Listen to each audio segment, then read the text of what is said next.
police dog wrapped himself around a crying girl. Officers had no idea why. In an unprecedented moment that defied years of canine protocol, Rex, the department's most disciplined German shepherd, broke free from his handler and approached a traumatized child no one could reach. What compelled this elite service animal to abandon everything he was taught? As officers watched in disbelief, they had no idea they were witnessing the beginning of a connection that would uncover a truth hidden in plain sight. Officer Wilson wiped sweat from his brow as he and his partner approached the abandoned property. An anonymous call had brought them here. Something about strange noises coming from a house everyone thought was empty for years. "Bring Rex," Officer Chen suggested, eyeing the crumbling structure. "I've got a bad feeling about this place." Rex, their elite K-9 officer with over 24 successful operations to his name, moved with practiced precision. But the moment they crossed the threshold, something changed. The dog's ears perked forward, his disciplined demeanor suddenly replaced with an alertness his handler had never witnessed before. "What is it, boy?" Wilson whispered, reaching for his flashlight. That's when they heard it. A faint whimper coming from upstairs. Not the sound of a threat, but something far more heartbreaking. A child crying. What they found in the dusty back bedroom left even these hardened officers shaken. A small girl, no older than 8, huddled in the corner. Her clothes were tattered, her eyes wide with fear. She flinched when Chen approached, pressing herself further into the wall. "Hey there," Wilson said gently, kneeling at a distance. "We're here to help you.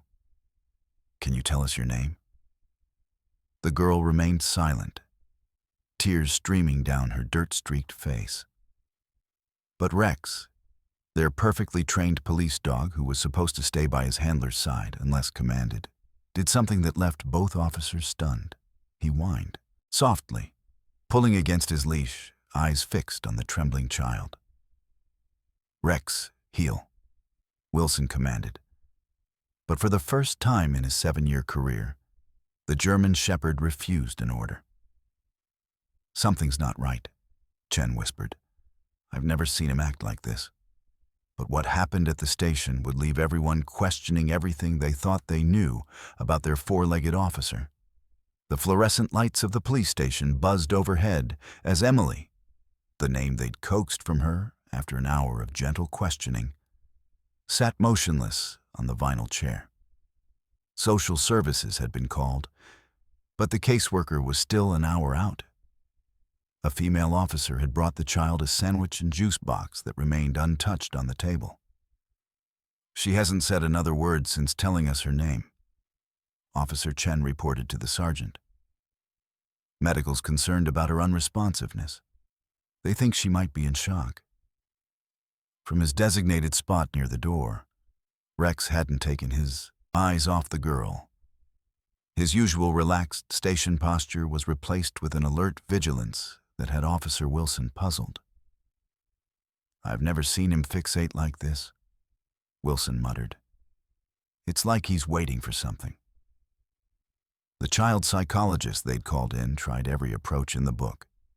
Gentle questions, drawing materials, even a stuffed animal. Nothing broke through Emily's wall of silence. Her small body trembled occasionally, tears silently tracking down her cheeks. But she remained unreachable. "We need to know what happened to her. Who left her there?" The sergeant pressed. "If there are others in danger." That's when it happened. One moment, Rex was in his standard downstay position. The next, before anyone could react, he had crossed the room in 3 swift bounds. Officers reached for him, expecting the worst. A trained police dog approaching a traumatized child could end badly. But instead of barking or showing any aggression, Rex did something none of them had ever witnessed. He circled Emily once, then gently pressed his body against hers, literally wrapping himself around her small frame. His head came to rest in her lap, eyes looking up at her face. "Rex, come," Wilson commanded sharply. The dog's ears twitched at the familiar command, but he didn't move. Instead, something remarkable happened. Emily's hand, which had remained clenched in her lap for hours, slowly reached out. Her fingers sank into Rex's fur. The room fell silent as the girl's rigid posture softened, her body leaning into the dog's warmth. The tears still came, but the vacant look in her eyes had been replaced by something else, a flicker of presence. "Don't separate them," the psychologist whispered. "Something's happening here." What the officers didn't realize was that Rex wasn't just comforting Emily. He was trying to tell them something that would change all their lives forever. The social worker arrived with a file folder and a weary expression that suggested she'd seen too many cases like this one. But as she stepped into the room and saw Emily curled against Rex's protective form, her professional mask slipped. "I've never," she began, then collected herself. "This is unusual." "He won't leave her side," Officer Wilson explained, running a hand through his salt and pepper hair. "Refuses every command. It's like he appointed himself her personal guardian. In 7 years of K9 work, I've never seen behavior like this from him or any service dog." The social worker, Ms. Patel according to her ID badge, set her worn leather briefcase on the table and approached carefully. She'd worked with traumatized children for 15 years, but the sight of the police dog, a breed typically associated with authority and sometimes fear, providing such obvious comfort to the child, was something entirely new in her experience. "Has she spoken at all?" Ms. Patel asked, keeping her voice low and even. Officer Chen shook her head. "Just her first name, Emily. Nothing else since we found her 6 hours ago." For the next hour, they worked around the unusual arrangement. The social worker asked gentle questions while Rex remained pressed against Emily, his steady presence seeming to anchor her. Though still largely silent, with the dog beside her, Emily managed to nod or shake her head to simple questions. When asked if she was hungry, a small nod. Thirsty? Another nod. Was she hurt anywhere? A hesitation, then a barely perceptible shake of the head that none of them quite believed. The station's fluorescent lights buzzed overhead, casting harsh shadows across the interview room. Outside, through the narrow window, darkness had fallen. Rain began to patter against the glass, creating a gentle rhythm that seemed to soothe Emily further. Her eyelids grew heavy, though she fought against sleep, one hand still firmly gripping Rex's fur, as if afraid he might disappear if she let go. "We've found no missing persons reports matching her description," the sergeant informed them, stepping into the room with a tablet displaying various database searches. "The house where she was found has been abandoned for nearly 3 years, foreclosed after the owners, the Millers, moved away. Neighbors reported not seeing anyone enter or leave for years. We thought it was completely empty." At the mention of the name Miller, something changed in Rex's demeanor. His ears pricked forward, his body tensing slightly, and he made a soft whining sound that reverberated through the quiet room. Officer Wilson noticed immediately. He's alerting to something. Years of working with the German Shepherd had taught him to recognize even the subtlest changes in the dog's behavior. That's his indication signal, the sound he makes when he's found something significant. The social worker flipped through her folder, pages rustling as she searched for specific information. "That's interesting. Emily's intake form lists her last name as Carson, not Miller. At least, that's what we're working with based on the preliminary information. Rex knows something we don't. Officer Chen said, watching the dog closely. She'd been skeptical of K9 units when she first joined the force, but years of witnessing their remarkable abilities had made her a believer. Wilson, didn't the Millers have a dog before they moved? Wilson's eyes widened with sudden realization. He pulled out his phone, quickly searching through old case files, fingers tapping rapidly on the screen. They did. A German shepherd that went missing about 3 years ago. There was a report filed, but it was never found. The family was distraught, offered a reward, put up flyers all over town. Then about 2 months later, they suddenly moved away. Said they couldn't bear to stay in the house with the memories. The room fell silent as the implications settled over them. Emily had drifted to sleep against Rex's warm body, her breathing finally even and peaceful for the first time since they'd found her. The social worker looked between the officers and the child, her experienced eyes narrowing with professional concern. "Are you suggesting—" "Rex," Wilson said carefully, kneeling down to eye level with his K9 partner. The dog's attention split between the sleeping child and his handler, a division of loyalty that seemed to pain him. "Did you know this family?" The dog's intelligent eyes seemed to hold answers none of them could access. Emily's small hand tightened in his fur even in sleep, as if sensing the tension in the room. "We need to run DNA," the sergeant decided, his voice firm but quiet so as not to wake the exhausted child. "And get more information about the Millers' whereabouts. Something doesn't add up here." Officer Chen moved to the window, watching the rain intensify outside. If this dog belonged to the Millers and somehow recognized Emily. She left the sentence unfinished, the possibilities too disturbing to voice in front of the sleeping child. "I'll make some calls," Ms. Patel said, gathering her papers. "We need to find emergency placement for her tonight.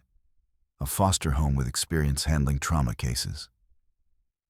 Wilson shook his head, watching Rex curl his body more protectively around Emily as she slept. "I don't think he's going to let her go anywhere without him. And separating them now could undo any progress we've made." The sergeant rubbed his temples, a headache forming behind his eyes. "This is unprecedented. We can't exactly send a police K9 to a foster home." "Then maybe we need to think outside protocol," Chen suggested. "For tonight, at least." What none of them realized was that Emily's silence wasn't just trauma, it was protection. And Rex's unexpected behavior wasn't just compassion, but recognition. The truth that connected them was darker and more complex than anyone in that room could imagine. A web of secrets that stretched back years and involved people much closer to home than they suspected. As the night deepened and rain lashed against the windows, the sleeping child and the vigilant dog held the first pieces of a puzzle that would shake the foundations of their small community. The question of where Emily would spend the night was resolved in an unexpected way. After a series of hushed phone calls and administrative exceptions, Officer Wilson found himself signing temporary guardianship papers. The arrangement was unprecedented. A police officer taking emergency custody of a child along with his K9 partner. But the circumstances were equally extraordinary. "Just for tonight," the sergeant had emphasized, his weathered face creased with concern as he handed over the documents. "By morning, I want answers about the Millers, about this dog connection, and about who this child really is. The department is already walking a fine line with procedure here, Wilson." "Understood, sir," Wilson had replied, accepting both the paperwork and the unspoken weight of responsibility. "I'll have a preliminary report by 800 hours." The drive to Wilson's apartment had been silent, but for the rhythmic swish of windshield wipers battling the intensifying rain. In the rearview mirror, he could see Emily. Still officially Emily Carson according to the paperwork. Curled against Rex in the back seat, her small fingers buried in his fur. The dog's eyes remained alert, watching the passing streetlights with an intensity that seemed almost human. Wilson's apartment wasn't prepared for a child visitor. As he unlocked the door to his third-floor unit, balancing a sleeping Emily in his arms while Rex padded silently beside them, he mentally cataloged the sparse bachelor accommodations. Leftover takeout in the fridge, case files spread across the coffee table, a spare bedroom that functioned more as storage than actual living space. The walls were a sterile beige, decorated only with his police academy graduation photo and a framed commendation for bravery during a hostage situation 2 years prior. "Home, sweet home," he murmured, gently laying Emily on his couch. Rex immediately jumped up beside her, positioning himself as her sentinel. Wilson covered them both with a blanket, then stepped away to make necessary calls. In the kitchen, he put on a pot of coffee, knowing sleep would be impossible tonight. His mind raced with questions, each more troubling than the last. Why had Rex recognized this child? What connection did she have to the Millers? And most importantly, why had she been hiding in an abandoned house, alone and terrified?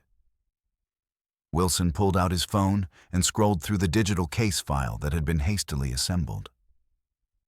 The Millers' old house stood on Oakwood Drive, a once respectable neighborhood that had fallen on harder times after the closure of Westlake Pharmaceuticals, the town's largest employer. The property had been foreclosed upon and had stood empty for nearly 3 years, becoming an eyesore with its overgrown lawn and peeling paint.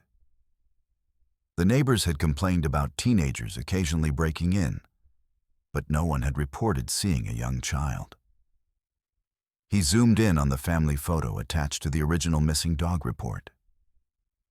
Richard and Catherine Miller stood smiling on their front porch, a German shepherd, remarkably similar to Rex, sitting obediently between them.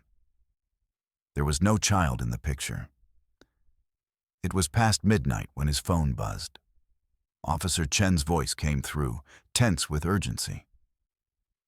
"I've been digging into the Millers case," she said without preamble. The sound of keyboard clicking provided a backdrop to her words. Something's not right. Their dog went missing in July 3 years ago. By September, they'd sold their house at a significant loss and moved out of state. But here's the strange part. 2 weeks before they left, Richard Miller filed a police report about a break-in. Nothing was stolen, but he was adamant about having it on record. Wilson glanced at the sleeping pair on his couch. What else? Miller worked for Westlake Pharmaceuticals. He was a research scientist in their developmental psychology division. The company shut down that entire department the same month the Millers left town. Chen paused, and Wilson could hear pages turning.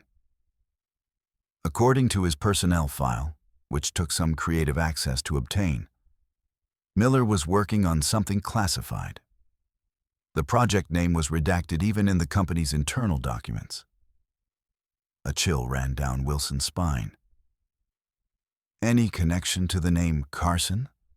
Emily's supposed last name?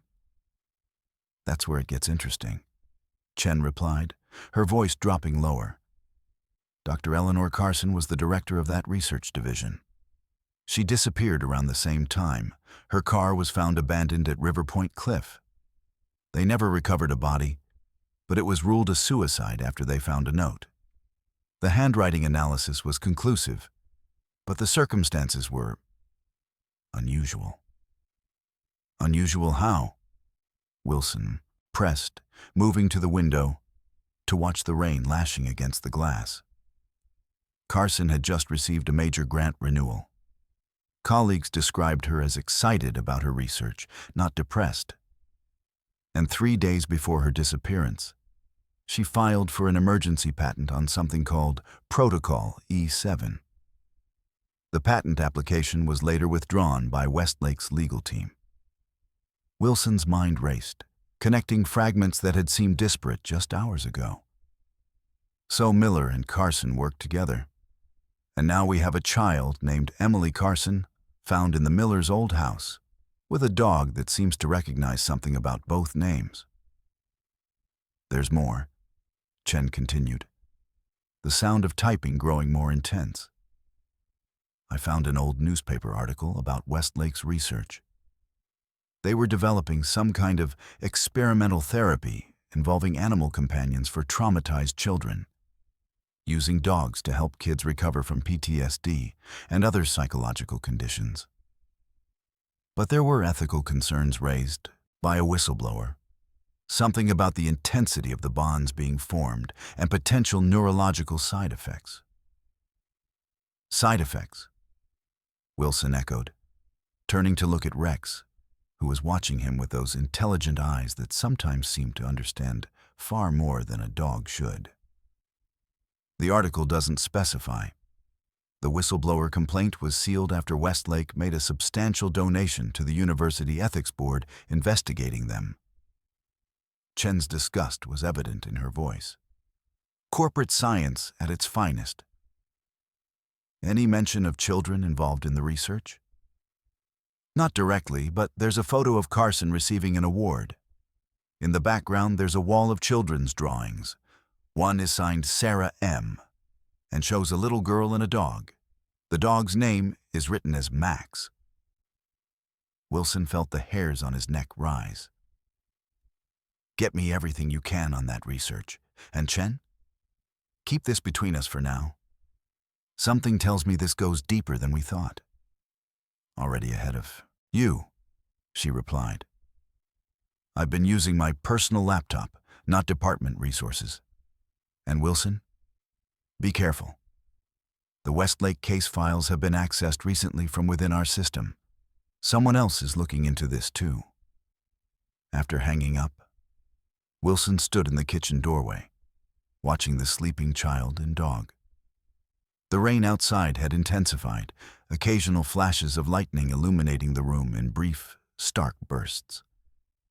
He approached the couch carefully, intending to check on Emily, when he noticed her eyes were open, reflecting the dim light from the kitchen. Are you hungry? He asked gently, keeping his distance. For a long moment, she didn't respond, her gaze wary and calculating in a way no child should be. Then, with Rex's muzzle pressed reassuringly against her arm, she nodded. Wilson moved slowly to the refrigerator, conscious of her tracking his every movement. I don't have much kid-friendly food, I'm afraid. There's some soup I could heat up, or maybe a sandwich.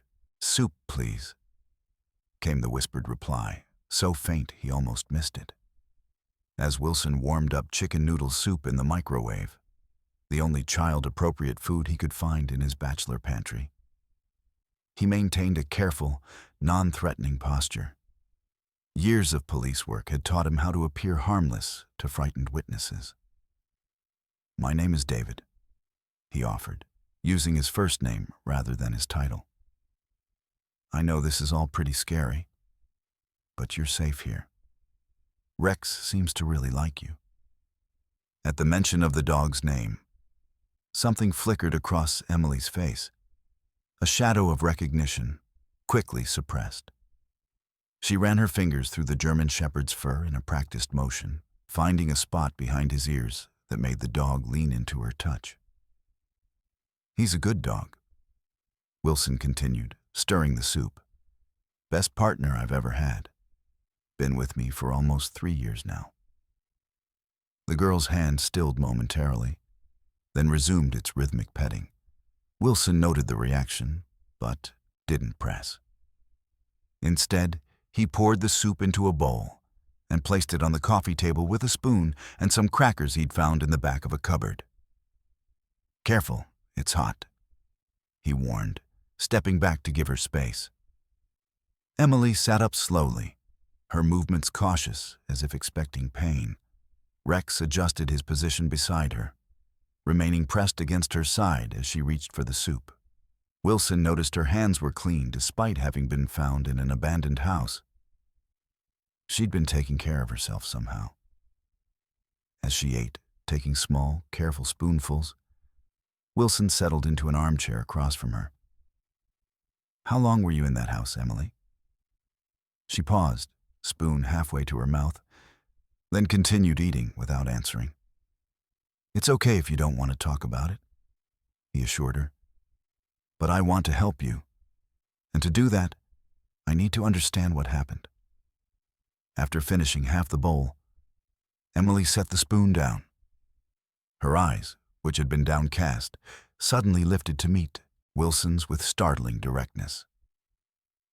"They'll come back for me," she whispered, her voice raspy from disuse, but carrying a certainty that sent a chill down Wilson's spine. Wilson leaned forward slightly, careful to keep his body language open. "Who will, Emily?" Her eyes, too old for her young face, held his. "The people who took Max away." "Max?" Wilson asked, his heart rate accelerating as Chen's words echoed in his mind. A drawing signed Sarah M., showing a girl and a dog named Max. Emily's hand tightened in Rex's fur. "His real name is Max. They changed it when they took him." A single tear slid down her cheek. "Just like they changed mine." The microwave beeped, signaling the end of a timer Wilson didn't remember setting, but he barely heard it. He knelt before the couch, keeping his distance, but maintaining eye contact. "Emily, I promise you're safe here. Can you tell me who you really are?" The girl looked down at Rex, at Max, and something passed between them. A silent communication Wilson couldn't interpret, but recognized from years of working with his K-9 partner.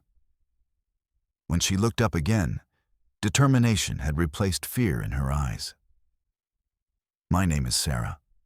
Sarah Miller, and he's my dog." Her voice grew stronger with each word. "And we know things we're not supposed to know." Wilson fought to keep his expression neutral despite the shock. "Sarah Miller? Richard and Catherine Miller's daughter?" She nodded, her chin lifting slightly. "They weren't my real parents. They adopted me after my parents died in a car crash. But they were good to me. They loved me. And they loved Max." "What happened to them, Sarah?" Wilson asked, his police training warring with his instinct to simply comfort the child. Sarah's face crumpled slightly before she regained control. "They took them. The same people who took Max. Because Dad found out what they were really doing at Westlake." "Who took them?"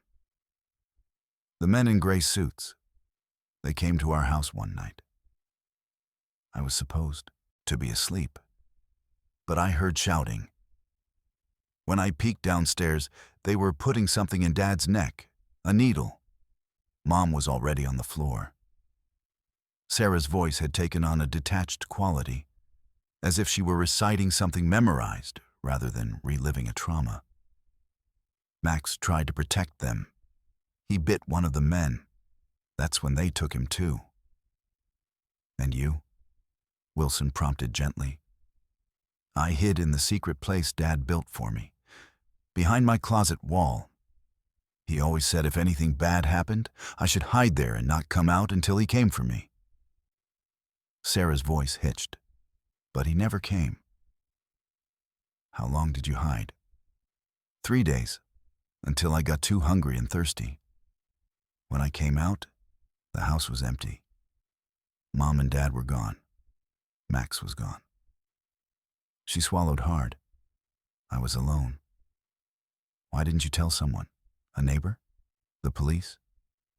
Sarah's eyes flashed with a wisdom beyond her years. "Dad told me never to trust the police if something happened to him. He said they might be working with the bad people." Her gaze softened slightly. "But Max trusts you." So I'm trusting you too. Wilson felt the weight of that trust like a physical burden. Sarah, what were the things you weren't supposed to know? What was your father working on? The girl glanced nervously at the windows, as if expecting to see faces peering in from the rainy darkness. Protocol E7.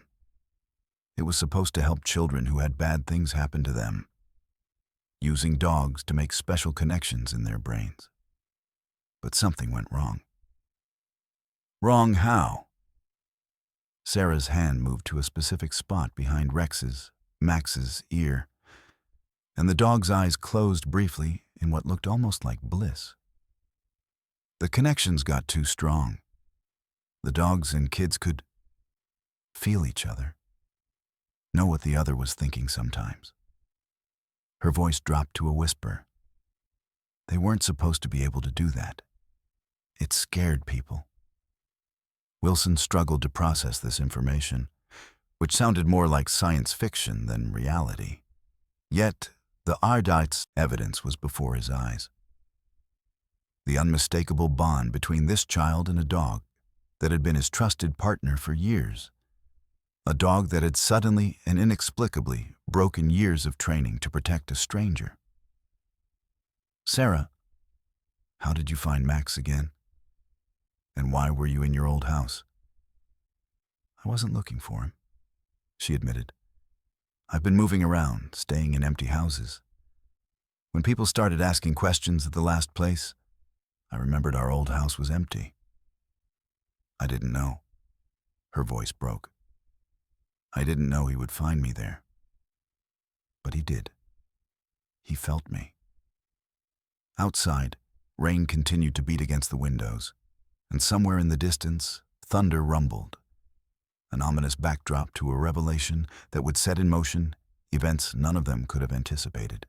Because what Sarah Miller had witnessed at Westlake Pharmaceuticals wasn't just unethical research.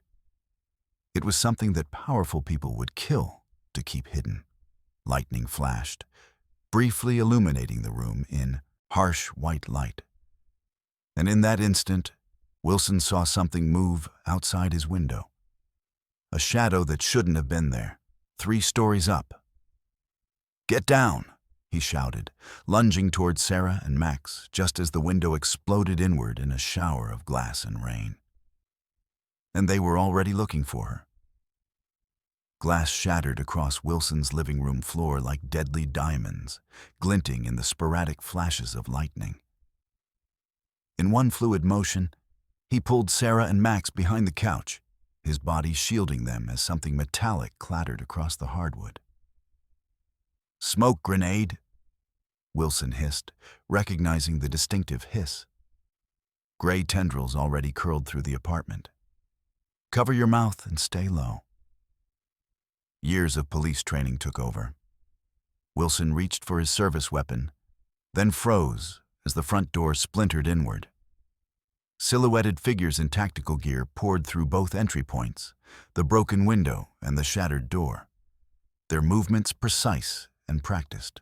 Not police, not SWAT, something else. "Target located," a voice announced through a respirator mask. "Primary and secondary packages." Wilson's mind raced. They weren't here just for Sarah. They wanted Max too.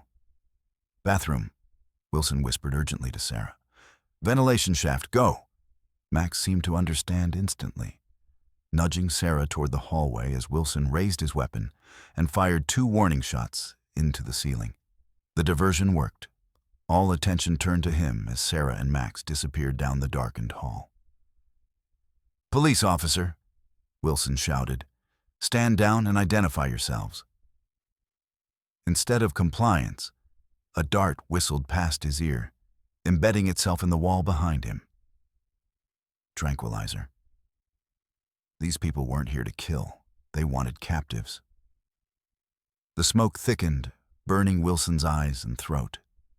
Through watering vision, he counted at least 5 intruders, their gear unmarked but high-end. Military grade, government resources. He needed to buy time. In the bathroom, Sarah was already standing on the toilet, Pushing at the ventilation grate with trembling hands, Max whined softly, his ears alert to the commotion in the living room. "It won't open," she whispered, panic rising in her voice. Max barked once, softly, deliberately, then raised himself on his hind legs, front paws against the wall. Sarah understood immediately and climbed onto his back, using the added height to pull harder at the grate.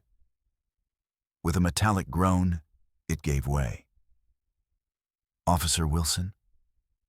she called softly, torn between escape and loyalty to her newfound protector. Another crash from the living room made the decision for her. Sarah pulled herself into the ventilation shaft, then turned to help Max. The German shepherd gathered himself and leaped, his powerful muscles propelling him just high enough for Sarah to grab his front legs and help him scramble into the narrow space. Back in the living room, Wilson had retreated to the kitchen, using the counter as cover. One of the intruders lay unconscious. Wilson had managed to disarm him and use his own tranquilizer against him. But the others were closing in methodically. "Last warning," came a voice, distorted through a mask. "The girl and the dog are government property. Interference is a federal offense." "Show me a warrant," Wilson challenged, buying precious seconds. A dart embedded itself in the cabinet inches from his head. "That's our paperwork," the voice replied coldly. The leader of the tactical team stepped forward, his face obscured by a sleek respirator, but his bearing unmistakably military. "Officer Wilson, you're interfering with a matter of national security. Stand down now, and no charges will be filed. Continue to resist, and you'll disappear. Your choice." The calm, matter-of-fact delivery sent ice through Wilson's veins. This wasn't an idle threat. It was standard operating procedure for whoever these people were. Wilson's phone buzzed in his pocket. "Chen." He needed to alert her to get back up, but reaching for his phone would expose him to fire. Instead, he grabbed the closest weapon at hand, a cast-iron skillet, and hurled it across the room. The distraction worked long enough for him to bolt for the fire escape through his bedroom window. The metal grating of the fire escape rattled under Wilson's feet as he descended, rain pelting his face. Above, he could hear the intruders realizing his escape, their boots heavy on the steps behind him. Below, the alley waited, dark and glistening with rain. Wilson hit the ground running, heading not toward the street where vehicles would likely be waiting, but deeper into the maze of alleys behind his apartment building. His mind raced ahead to where Sarah and Max might emerge if they'd successfully navigated the ventilation system. The building's blueprint flashed in his memory. The main vent led to a utility room on the ground floor, with an exit to the eastern alleyway. Lungs burning, Wilson cut through a narrow passage between dumpsters, emerged onto a side street, then doubled back through another alley that would lead to the eastern side of the building. Behind him, voices called out, flashlight beams cutting through the rain-soaked darkness. "Target is moving east through the alley network," a voice crackled over a radio somewhere nearby. "Units 2 and 3, establish a perimeter. He'll be looking for the girl and the asset." Asset. The clinical term for Max turned Wilson's stomach. These people didn't see a beloved family pet or even a police K9. They saw a piece of equipment, an experiment. When he reached the utility room's exterior door, his heart sank. It was still closed. No sign of Sarah or Max. Had they been caught? Had they found another way out? Or were they still trapped in the ventilation system? A soft whine from above answered his question. Wilson looked up to see Max's head emerging from a broken vent cover on the building's second floor, Sarah's pale face visible behind him. "Jump," Wilson called, positioning himself below them. "I'll catch you." Sarah hesitated only briefly, before pushing Max forward. The German shepherd leaped gracefully despite the height, landing with practiced precision on the wet pavement. Sarah followed, her small body falling through the rain into Wilson's waiting arms. The impact knocked him backward, but he managed to stay upright, setting her quickly on her feet. "They found us," Sarah whispered, her voice tight with fear, but her eyes surprisingly clear. "Just like before." "Not for long," Wilson promised, leading them deeper into the shadows as flashlight beams swept the area they'd just left. "I know somewhere they won't look." The rain provided cover as they moved through the darkened city, keeping to back alleys and service roads. Wilson maintained a hand on Sarah's shoulder, while Max took point, his keen senses alert for any pursuit. The dog moved with purpose, occasionally looking back as if to ensure his humans were keeping up. "Who are they?"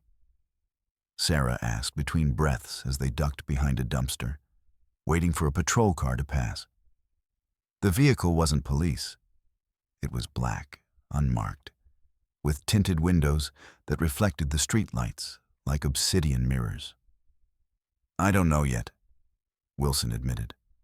"But they have resources. Government-level resources." "Department of Special Research," Sarah said, the words coming out in a rush. "That's what Dad called them, DSR. He said they funded the project, but they weren't supposed to take it in the direction they did." Wilson filed away the information.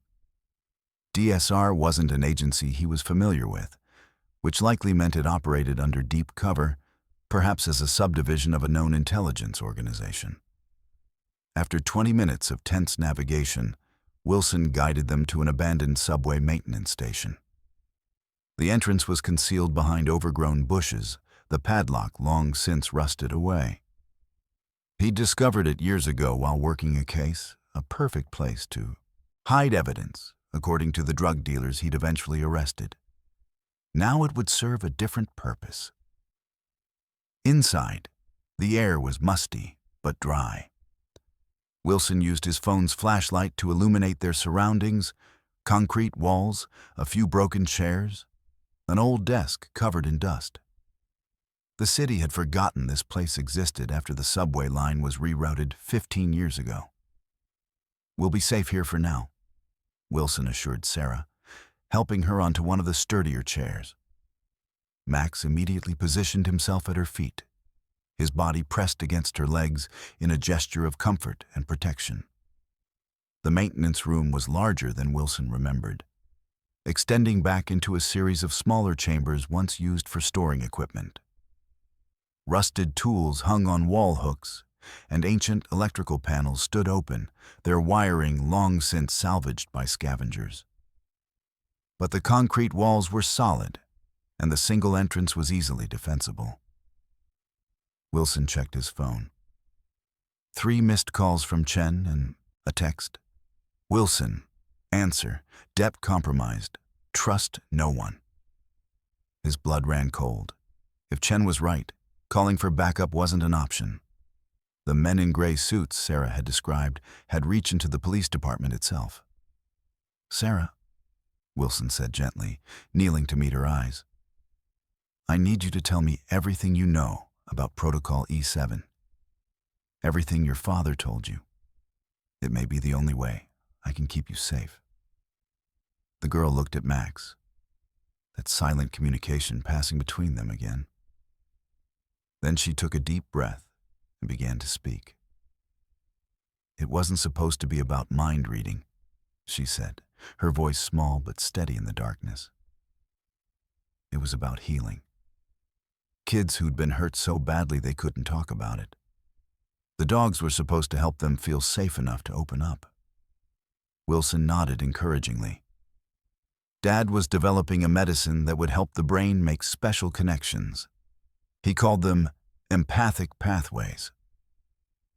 It was supposed to help the kids feel what the dogs were feeling: safety, loyalty, protection. And the dogs would feel what the kids were feeling: fear, sadness, pain. so they could help each other. Sarah's fingers twisted in Max's fur, finding comfort in the familiar texture. They picked 5 kids who had all gone through really bad things. Trauma, Dad called it. I was there because my real parents died in a car crash when I was 3. I saw it happen. I stopped talking after that. The Millers adopted me when I was 4, but I still wouldn't speak. That's why they brought me to Westlake.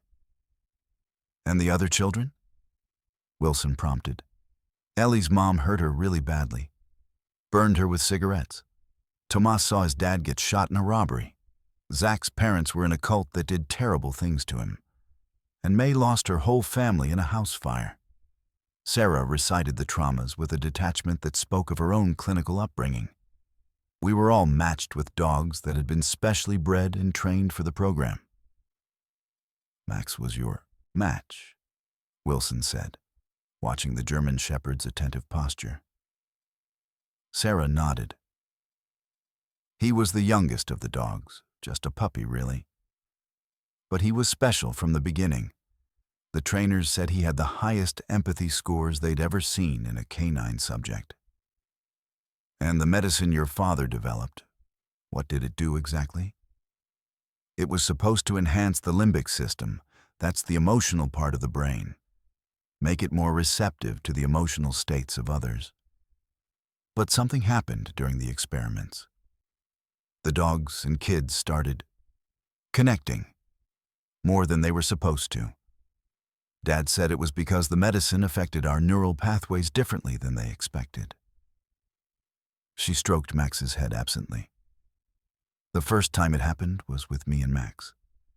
I could feel what he was feeling. He could feel what I was feeling. And then what? Wilson prompted when she fell silent. Sarah's eyes, reflecting the phone's flashlight, seemed to look through him rather than at him. And then we could share thoughts, not like talking, more like knowing. I would know what he wanted to tell me. He would know what I needed. Is that how he found you at your old house? He knew you were there? Sarah nodded. He never forgot me, even when they changed his name and gave him new training. Deep down, he was still my Max. Her voice broke on the name, and the dog whined softly, pressing closer to her. What happened to the other children in the program? Wilson asked. Sarah's face darkened. There were 5 of us. Me, Ellie, Thomas, Zach, and May. Ellie's dog was the first to show the connection. They took her and Luna away for special tests. They never came back. Wilson felt a chill that had nothing to do with the damp surroundings. And the others? I don't know. After Ellie disappeared, Dad started getting scared. He was looking at the data from her tests, and he found something that made him really upset. He started making copies of files, hiding them. That's when they came for us. What exactly did your father discover? Wilson pressed, sensing they were approaching the heart of the matter. Sarah's eyes welled with tears. The connection was changing our brains. Not just temporarily, but permanently. And not just our brains, our DNA too. Each time we connected with our dogs, the changes got stronger.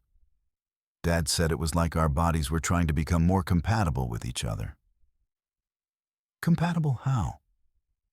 He said our neural patterns were synchronizing, that our brains were developing matching structures, and that the changes were... She searched for the word heritable. That means they could be passed down to children. If any of us had kids someday, they might be born already able to connect with animals. The implications were staggering.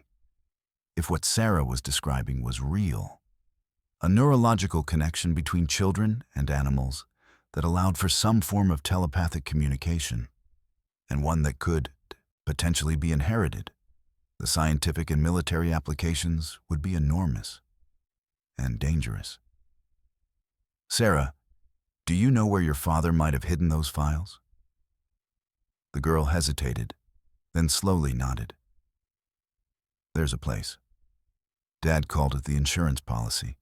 He made me memorize the location, made me promise only to go there if something happened to both him and Mom. Where is it? I can't tell you, Sarah said, suddenly wary again. I have to show you. Dad said never to tell anyone the actual location, only to take someone there if I absolutely trusted them. Wilson understood the caution. If the location was spoken aloud, it could be overheard, recorded, extracted through interrogation. But a physical location known only to Sarah was safer. All right, he agreed. We'll go together, first thing in the morning. But for now, you need to rest. As if on cue, Sarah yawned, the adrenaline of their escape finally wearing off. Wilson arranged his jacket as a makeshift pillow on the desk, helping Sarah curl up as comfortably as possible. Max jumped up beside her, his body providing warmth in the cool underground space. What about the men looking for us? Sarah asked, her voice already heavy with approaching sleep. They won't find us here, Wilson assured her, though he was less certain than he sounded. And tomorrow, we'll find your dad's files and figure out who's behind all this. As Sarah drifted to sleep, Wilson positioned himself near the entrance, his service weapon ready. His mind raced with questions. Who were the intruders? How had they tracked them to his apartment so quickly? What was in Richard Miller's hidden files that was worth killing for? And most troubling of all, if Protocol E7 had created some form of telepathic bond between Sarah and Max, what else might it be capable of? What had Dr. Miller discovered that had signed his family's death warrant? Wilson leaned against the cold concrete wall, his eyes adjusting to the dim emergency lighting that still functioned in the abandoned station. The faint red glow cast everything in a surreal hue, making the sleeping forms of Sarah and Max look like figures in a dream or a nightmare. He checked his phone again, this time sending a carefully worded text to Chen. Ghost protocol. Need extraction. The old place, noon tomorrow. Her response came seconds later. Confirmed. Stay dark. They're everywhere. The cryptic message sent another chill through him. They're everywhere could only mean that the department itself was compromised at multiple levels. Wilson and Chen had established Ghost Protocol years ago, after a corruption case had nearly gotten them both killed. It meant operating completely off the grid, using only pre-established safe houses and communication methods. Wilson's thoughts turned to Max. If Sarah was right, the German Shepherd wasn't just a highly trained police dog. He was something else entirely. Something science had created, perhaps accidentally. Wilson had always sensed that Max was exceptional, even among K9 officers. The dog's intuition, his ability to anticipate threats, his uncanny knack for finding hidden evidence. All of it had made Wilson the envy of the K9 unit. But he'd never suspected anything like this. A telepathic bond? Genetic changes? It sounded impossible. Yet the evidence was before his eyes. Max had recognized Sarah instantly, had broken years of training to protect her, had communicated with her in ways that defied conventional explanation. A soft whimper drew Wilson's attention back to the sleeping pair. Max's legs were twitching in his sleep, his muzzle working silently, the universal sign of a dog dreaming. But what caught Wilson's attention was Sarah's simultaneous movement, her fingers twitching in perfect synchronization with Max's paws, her eyelids fluttering as if seeing the same dream. Wilson watched, transfixed, as the silent communication continued. Whatever connection they shared, it didn't stop when consciousness did. They were linked at a level beyond waking thought. The rain outside had intensified, water occasionally dripping through cracks in the ceiling to form small puddles on the concrete floor. The steady patter created a white noise that masked any sounds from the street above, both a blessing and a curse, as it would hide their presence, but also prevent them from hearing approaching danger. Wilson used the time to take inventory of their resources. His service weapon had a full magazine plus one in the chamber, and he carried a backup magazine with 15 additional rounds. His phone battery stood at 62%, enough if used sparingly. He had his badge, about $80 in cash, and a multi-tool in his pocket. Not much to work with, but he'd faced worse odds. The real question was what to do next. Sarah's insurance policy location might provide answers, but it could also be a trap. If the DSR had taken her parents, they might have extracted information about contingency plans.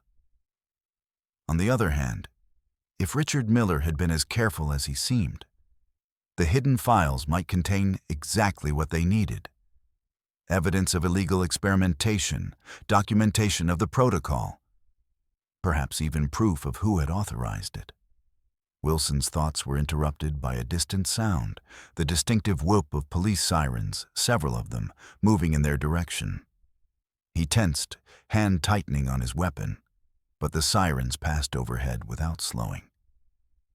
Still, their presence confirmed his fears. A citywide search was underway. How had they found his apartment so quickly?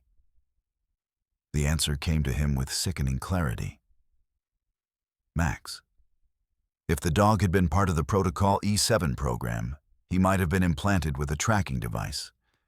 It would explain how the tactical team had located them with such precision.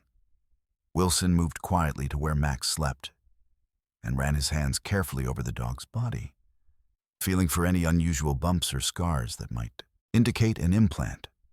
Nothing on the neck, nothing along the spine. But there, behind the left ear, a small, hard lump beneath the skin, barely noticeable unless you were looking for it. Sarah stirred, her eyes opening to find Wilson examining Max. "The trackers don't work anymore," she whispered, startling him. "Dad disabled them before they took him. He used a special magnet to demagnetize the circuits." Wilson withdrew his hand. "You're sure?" She nodded sleepily. "That's not how they found us. It was the cameras. They're always watching the cameras." "What cameras?" "Traffic cameras, security cameras, phone cameras. Dad said they have a program that looks for our faces. It's called Argus, like the giant with 100 eyes from the Greek myth." Sarah's matter-of-fact delivery made the information all the more chilling. Facial recognition software was nothing new. Police departments used it themselves.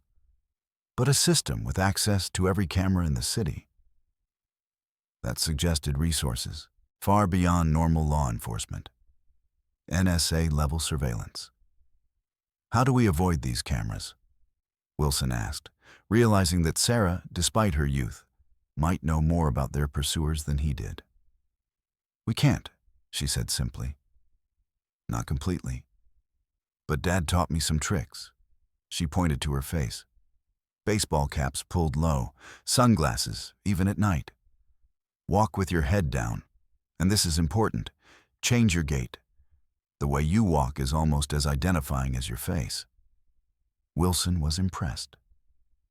Richard Miller had prepared his daughter well, teaching her counter-surveillance techniques that many adults wouldn't know. It reinforced his growing suspicion that Miller had known exactly how dangerous his work had become, had anticipated the possibility that he and his family might need to disappear. "Get some more rest," Wilson told her. "We have a few hours before dawn, and tomorrow will be challenging." Sarah nodded and curled back against Max, who adjusted his position without fully waking. Within minutes, her breathing had deepened again. But Wilson noticed that even in sleep, one of her hands remained curled around the dog's ear, right over the deactivated tracker. Wilson settled back against the wall, his mind working through their options. They needed to retrieve Miller's hidden files, contact Chen for extraction, and then… what? Go public with the information? Seek protection from a higher authority? If the DSR had the reach Sarah described, few places would be truly safe. Outside, the storm continued to rage, rain washing away their tracks in the city above. But Wilson knew the reprieve was temporary. By morning, their pursuers would have regrouped, expanded their search. The resources being deployed against them were substantial. Government-level substantial. He checked his watch. 3:17 a.m. A few hours until dawn. A few hours to plan their next move in a game where the opposition held most of the cards. But Wilson had one advantage they didn't. He believed Sarah's story, and that meant he understood what they were truly after. Not just a runaway child and a dog, but the living proof of a scientific breakthrough, with implications that stretched far beyond one secret program. Wilson looked at the sleeping child and her guardian dog, their breathing synchronized in slumber. Whatever connection they shared, it had already survived separation, rediscovery, and pursuit. Tomorrow, he would discover just how deep that connection went, and what secrets it might reveal about the shadowy forces hunting them through the storm-lashed night. Dawn arrived with reluctant gray light, filtering through the grates above the abandoned subway maintenance station. Wilson had dozed fitfully, jerking awake at every distant sound, his hand never far from his weapon. Sarah and Max, however, had slept deeply, their bodies curled together like puzzle pieces designed to fit. Wilson checked his phone. 5:47 a.m. The battery had drained to 54% overnight, despite being in power-saving mode.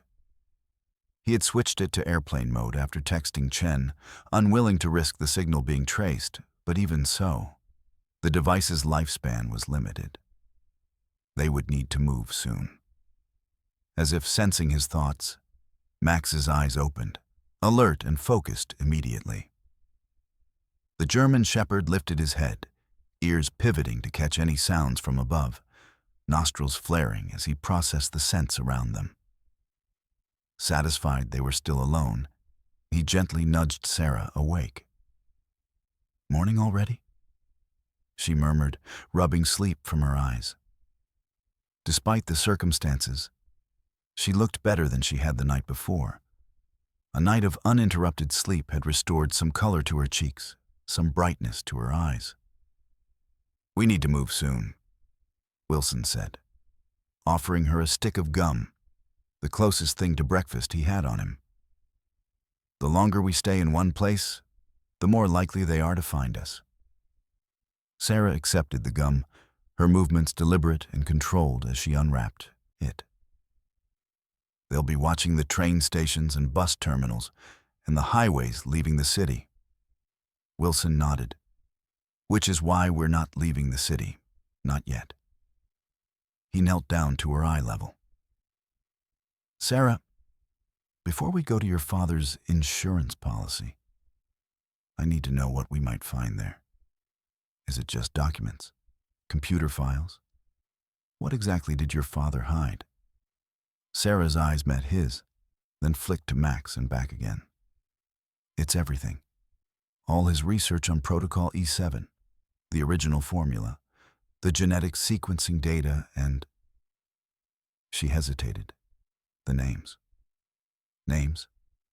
Of everyone involved. Who authorized the program? Who funded it? Who knew about the side effects and wanted to continue anyway?" Her small face hardened with a determination that looked out of place on a child. "Dad said it was enough to bring down the whole department." "The Department of Special Research," Wilson clarified. Sarah nodded. "And the people above them. Dad said they reported to someone called the director, but even he answered to a committee. The Oversight Committee, he called it. 12 people who approved everything without ever getting their hands dirty. Wilson absorbed this information, its implications expanding like ripples in a pond. If Richard Miller had indeed compiled evidence against not just a covert research department, but its government overseers, the stakes were even higher than he'd imagined. No wonder the response had been so swift, so overwhelming. "All right," he said, making a decision. "First, we need supplies. Food, water, maybe a change of clothes. Then we go to the insurance policy. But we'll need to be careful. They'll be watching for us." "I know a way," Sarah said, standing and brushing dust from her clothes. "There are tunnels that connect to the old subway system. Dad showed me once. We can move around underground for part of the way." Wilson raised an eyebrow. "Your father showed you the abandoned subway tunnels?" A ghost of a smile touched Sarah's lips. "Dad was preparing for a long time. He knew what might happen if they discovered what he was doing." The implications of that statement hung in the air between them. Richard Miller had known the risks, had taken precautions, had trained his adopted daughter in evasion techniques and escape routes. And still, they had come for him. What chance did Wilson, a city police officer with limited resources, have against the same forces? But looking at Sarah's resolute expression and Max's vigilant posture, Wilson felt a surge of determination. They had something the DSR didn't expect. A police officer who believed their story, who had resources of his own, and who knew the city intimately. "Let's go," he said, checking his weapon one last time before tucking it into his holster. The tunnel system was more extensive than Wilson had realized. Sarah led them confidently through a maintenance door at the back of their hideout, into a narrow service corridor that sloped downward, into darkness. Wilson used his phone's flashlight sparingly, conserving battery, but Sarah seemed to navigate by memory and Max's occasional guidance. "Dad brought me down here 3 times, she explained as they walked. "Made me memorize the route. There's an access point near Westlake's old research facility. That's where we need to go."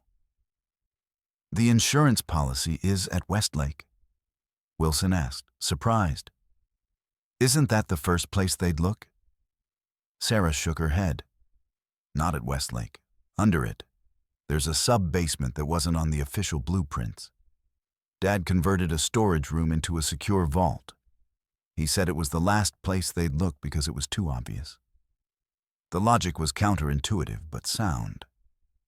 Often the best hiding place was in plain sight, or in this case, directly under the noses of those who might be searching. They walked for nearly an hour, the tunnels gradually widening into the main subway system, long abandoned after the city had rerouted the lines to accommodate new development.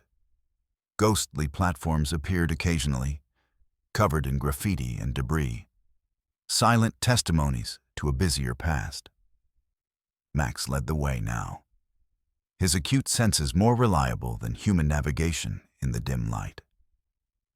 The dog moved with purpose, occasionally pausing to sniff the air or listen, but never showing signs of uncertainty. "He remembers," Sarah said softly, noticing Wilson's observation. "We came this way once before, when Dad was showing me the escape routes. Max memorizes paths. It's part of his training." "His original training or his police training?" Wilson asked. "Both," Sarah replied. The Protocol E7 dogs were specially bred for intelligence and memory. They can remember routes after a single exposure. It's why they're so valuable as... She searched for the word. Assets. The clinical term again, reducing these remarkable animals to equipment. Wilson felt a renewed surge of anger at the faceless researchers who had created this program. Eventually, the tunnel began to slope upward, and Max led them to a maintenance ladder that disappeared into darkness above. Sarah pointed upward. That leads to a utility room in the basement of the old Westlake building. From there, we need to find the hidden entrance to the sub-basement. Wilson nodded and began to climb, his muscles protesting after the long walk. At the top, he pushed against a heavy metal cover, lifting it just enough to peer into the space beyond. The utility room was dark and appeared deserted, filled with dusty electrical panels and abandoned cleaning equipment. He pushed the cover aside and pulled himself up, then reached down to help Sarah. Max followed with an agile leap, landing silently beside them. The air in the utility room was stale but less damp than in the tunnels. Dust covered every surface, undisturbed except for a narrow path that led to the door, evidence that someone had been here relatively recently. "Your father?" Wilson whispered, pointing to the path. Sarah nodded. "He came here every few weeks to update the files. The last time was," her voice faltered, "3 days before they took him." Wilson drew his weapon, suddenly alert to the possibility that they weren't the first to discover this route. If the DSR had captured Richard Miller, they might have extracted information about his hiding places, including this one. "Stay behind me," he instructed, moving cautiously toward the door. The hallway beyond was equally deserted. A long, institutional corridor lined with doors bearing faded labels. Storage, maintenance, electrical. The building had been abandoned after Westlake Pharmaceuticals relocated. Its contents removed, but its structure left intact, too costly to demolish but unattractive to new tenants due to its specialized laboratory design. "This way," Sarah whispered, pointing to the end of the corridor where a heavy fire door stood partially ajar. Wilson approached cautiously, listening for any sound that might indicate a trap. Hearing nothing, he pushed the door open to reveal a stairwell, its emergency lighting still functioning on backup power, casting everything in a dim red glow reminiscent of their subway hideout. "Down one more level," Sarah instructed. "The sub-basement doesn't appear on any building plans. Dad said they originally built it for hazardous material storage, but it was never officially commissioned." The stairwell descended into increasing darkness. At the bottom, another fire door awaited them, this one secured with a keypad lock that still glowed with active power. "Do you know the code?" Wilson asked. Sarah stepped forward, her small fingers hovering over the keypad. "It changes. Dad said to use..." She closed her eyes, concentrating. "My birthday plus Max's birthday backwards." She punched in a sequence of numbers. The keypad beeped once, then flashed red. Sarah frowned. "That should have worked," she murmured.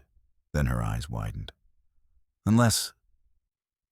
She looked at Max, that silent communication passing between them again, then entered a different sequence. This time, the keypad flashed green, and the door clicked open.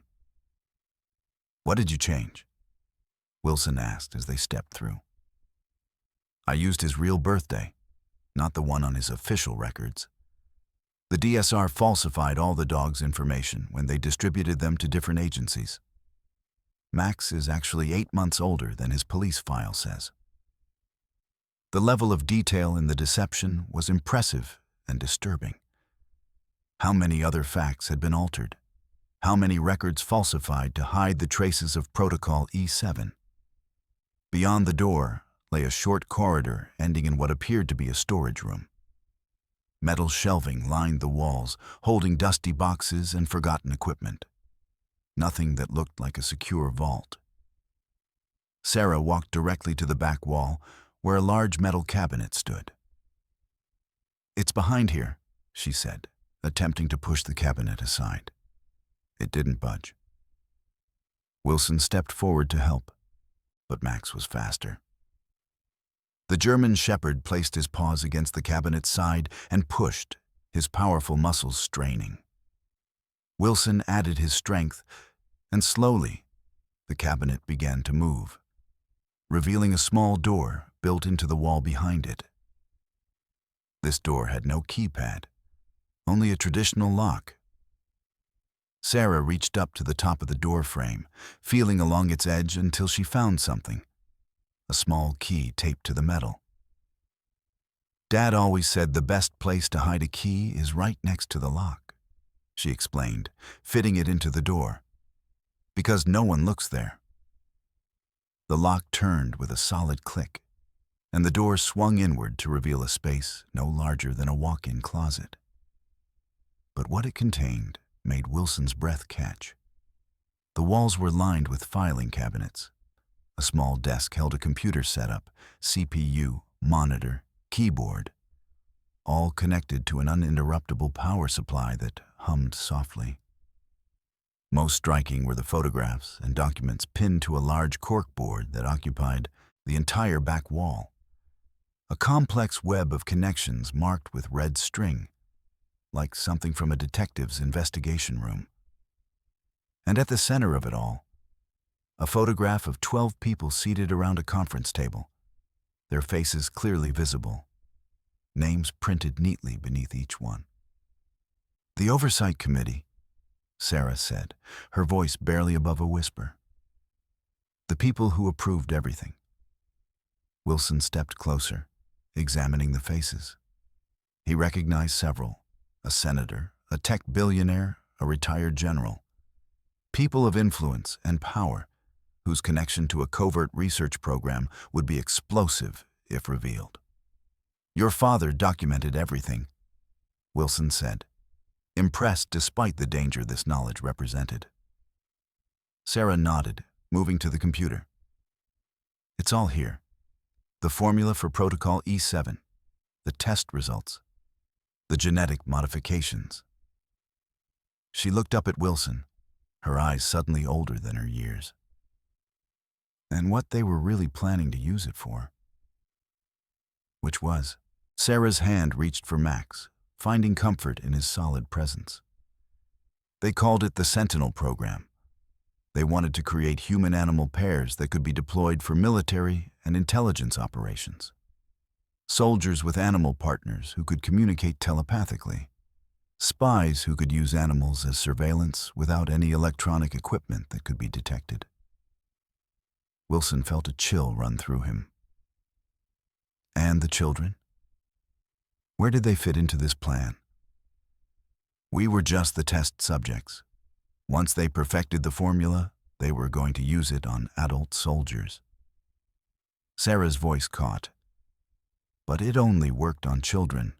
Our brains were still developing, still plastic enough to form the connections. Adult subjects. She swallowed hard. They went insane. Their minds couldn't handle the input. The implications were horrifying. A program that experimented on traumatized children, that created neurological changes with unknown long-term effects, that resulted in adult test subjects losing their sanity, all in pursuit of a military advantage. "We need to copy these files," Wilson said, his decision made. "All of them." Sarah nodded and reached into a drawer in the desk, producing a small external hard drive. "Dad kept this updated. It's a complete backup. He said if anything happened, I should take it to someone who could make the information public." Wilson took the drive, feeling the weight of responsibility it represented. "We will. But first, we need to meet Chen. She's the only person in the department I trust completely." As Sarah gathered a few additional items, a notebook, some photographs, a small USB device, Wilson examined the corkboard more closely. The red strings connected the Oversight Committee to various projects, each with a code name: Lazarus, Chimera, Helios, and of course, Sentinel. Beside each project were photographs of the lead researchers and summaries of their objectives. Protocol E7 appeared to be just one component of a much larger program. A program dedicated to pushing the boundaries of human capability through means that circumvented ethical oversight and legal constraints. "Sarah," Wilson said slowly, "did your father ever mention these other projects? Lazarus, Chimera, Helios?" The girl looked up from the desk, her expression grave. "Only Chimera. He said it was even worse than what they did to us. Something about hybrid genetics." She shuddered. Dad said some lines should never be crossed, even in the name of national security. Wilson was about to ask more when Max suddenly stiffened, his ears alert, a low growl building in his throat. "Someone's coming," Sarah whispered, instantly alert. Wilson moved to the door, listening intently. At first, he heard nothing, but then the faint sound of footsteps, multiple sets, moving with purpose rather than caution, not trying to hide their approach. "We need to go," he said urgently. "Now." Sarah grabbed the hard drive from his hand and stuffed it into her pocket, along with the USB device and a small notebook. "There's another way out," she said, pointing to what appeared to be a maintenance hatch in the floor of the vault. "Emergency exit. It leads to the sewer system." Wilson didn't question how a supposedly unofficial sub-basement had an emergency exit. At this point, nothing about Richard Miller's preparations surprised him. He helped Sarah lift the heavy hatch, revealing a metal ladder descending into darkness. "You first," he instructed her. "Max will follow, and I'll come last." Sarah nodded and began to climb down. Max waited until she was safely below before jumping down after her, his training allowing him to navigate the narrow space with ease. Wilson took one last look at the evidence room, knowing they were leaving behind a treasure trove of information. But the hard drive contained the essentials, and their lives were worth more than paper documentation. The footsteps were closer now, accompanied by the crackle of radio communication. Wilson pulled the hatch closed above him as he descended, hoping it wouldn't be immediately obvious as an escape route.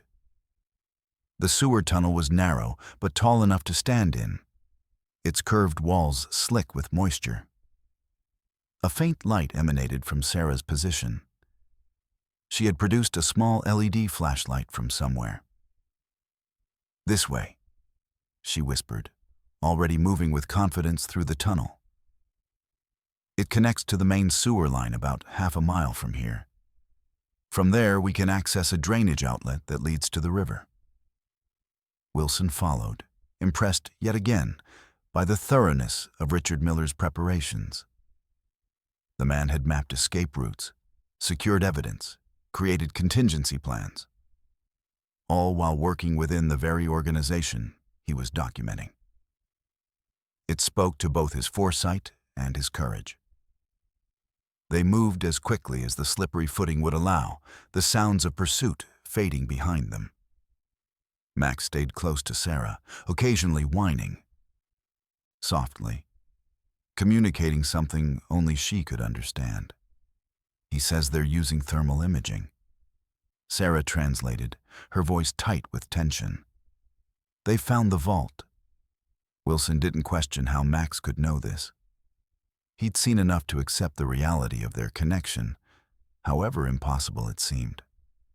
"How far to the drainage outlet?" "Another 10 minutes, Sarah replied. "But we can't go to the meeting point with Officer Chen. They'll be watching it." Wilson frowned. "How would they know about that?" "Because they've been in your phone," Sarah said simply. "Max can sense it. There's something in it that's not supposed to be there. That's how they found us at your apartment so quickly." Wilson pulled out his phone, staring at it with new suspicion. He'd been careful, using coded language with Chen. But if the device itself was compromised, perhaps with spyware installed during a routine department upgrade, then no communication on it was secure. "We need a new plan," he said, pocketing the phone. "A way to contact Chen without using technology they can monitor." Sarah was quiet for a moment, then said, "There's someone else we can trust. Someone Dad told me to find if the primary plan failed." "Who?" "Dr. Eleanor Carson." Wilson stopped short. "Carson? The research director who supposedly committed suicide? She's alive?" Sarah nodded, her expression solemn in the dim light. "Dad helped her fake her death when she discovered what the Oversight Committee really wanted to do with Protocol E7. She's been hiding ever since, gathering evidence of her own." "And you know how to find her?" "I know where she'll be today. Dad made me memorize a schedule. Certain days, certain locations. Places she visits on rotation to check for messages from other people in hiding." The complexity of the network Richard Miller had established was beginning to dawn on Wilson. This wasn't just one scientist's precautions, it was an organized resistance to whatever the DSR and its oversight committee were planning. "Where will she be today?" Wilson asked. "The Botanical Gardens, the Orchid House, at noon." Sarah looked at her small wristwatch, a detail Wilson hadn't noticed before. "We have 3 hours to get there." The drainage outlet appeared ahead, a circular opening through which daylight streamed. Wilson approached cautiously, checking for any sign of surveillance before helping Sarah and Max out onto a narrow maintenance walkway that ran alongside the river. The morning air was fresh after the dank sewer tunnels, the sky clear following the previous night's storm. The city was fully awake now, traffic moving on the bridges above them, pedestrians beginning their daily routines, unaware of the shadow world operating beneath the surface of normal life. Wilson took stock of their situation. They had critical evidence, a potential ally in Dr. Carson, and a temporary lead on their pursuers. But they were also conspicuous, a man, a child, and a German shepherd, all looking somewhat worse for wear after their journey through the city's underbelly. "We need to blend in," he said, eyeing Sarah's dirty clothes and his own rumpled appearance. "And we need a way to get across the city without being spotted by surveillance." Sarah pointed to a shopping district visible a few blocks away. "We can get new clothes there. And—" She hesitated. "We need to change how we look. Hair, clothes, everything." Wilson nodded, understanding the necessity. "All right. First step, make ourselves less recognizable, then find transportation, then meet Dr. Carson." As they began walking toward the shopping area, Wilson felt Max press against his leg briefly, a gesture of solidarity that felt surprisingly human. He reached down to touch the dog's head, and for a moment, he thought he felt something. Not words, not images, but a sensation of determined loyalty that wasn't quite his own. Wilson shook his head, dismissing the impression as stress and lack of sleep. Yet as they continued toward the city streets, navigating their way through a world suddenly filled with hidden dangers, he couldn't shake the feeling that something fundamental had changed, not just in the circumstances surrounding them, but in himself. The insurance policy had revealed more than just evidence of a covert program. It had revealed the existence of a shadow war, one fought not with weapons, but with information, with secrets, with the very fabric of human and animal nature. And somehow, he had become a soldier in that war, alongside a remarkable child and a dog who was far more than he appeared to be.